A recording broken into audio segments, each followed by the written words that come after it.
নমস্কার বন্ধুরা, দ্য রসনা কিচেনে আপনাদের সকলকে স্বাগত জানাই। আজ আমি উচ্ছে চচ্চড়ি বানিয়ে দেখাবো। খুব সহজ একটা রেসিপি, কোনো মশলা ছাড়াই এই চচ্চড়িটা বানানো যাবে আর খেতেও সুস্বাদু হবে।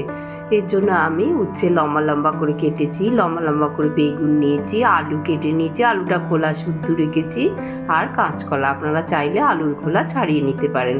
এবার কড়াতে আমি 2 চামচ সর্ষের তেল দেব, আর 2টো শুকনো লঙ্কা আর হাফ চামচ 5 ফোড়ন দিয়ে দেব।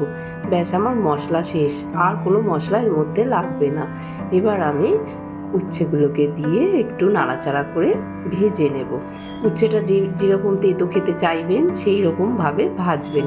আমি একটু তেতো বেশি পছন্দ করি, তাই উচ্ছেটাকে ভেজে তুলে রাখবো না, উচ্ছেটা কড়াতেই থাকবে। তার উপরে আমি বেগুন দিয়ে দেবো। যদি তেতো খেতে না পছন্দ করেন তাহলে উচ্ছেটা ভেজে আগে থেকে তুলে রাখবেন। এবার আমি বেগুনটা দিয়ে একটু নাড়াচাড়া করে আলু আর কাঁচকলা দিয়ে দেবো, দিয়ে সেগুলো ভালো করে ভেজে নেব। ভালো করে ভাজার পর একটু ঢাকনা দিয়ে রাখবো। নুন হলুদ আগে দিয়ে দেবেন না, তাহলে সবজির জল ছেড়ে দেবে।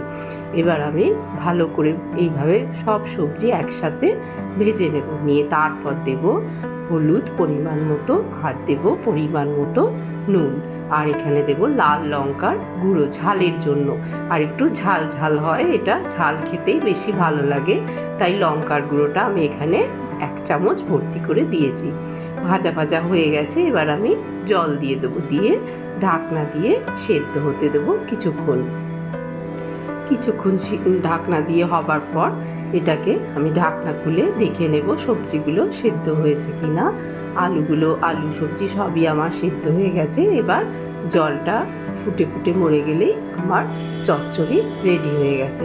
গরম ভাতের সঙ্গে প্রথম পাতে এই চচ্চড়িটা অসাধারণ খেতে লাগবে, আর খুব সহজেই এটা রান্না করে নিতে পারবেন যখন ইচ্ছে।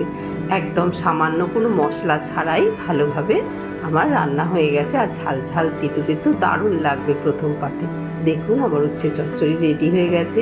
আমার ভিডিওটা যদি ভালো লাগে অবশ্যই লাইক করবেন, কমেন্ট করবেন, আর আমার চ্যানেলটাকে সাবস্ক্রাইব করে প্লিজ আমার পাশে থাকবেন।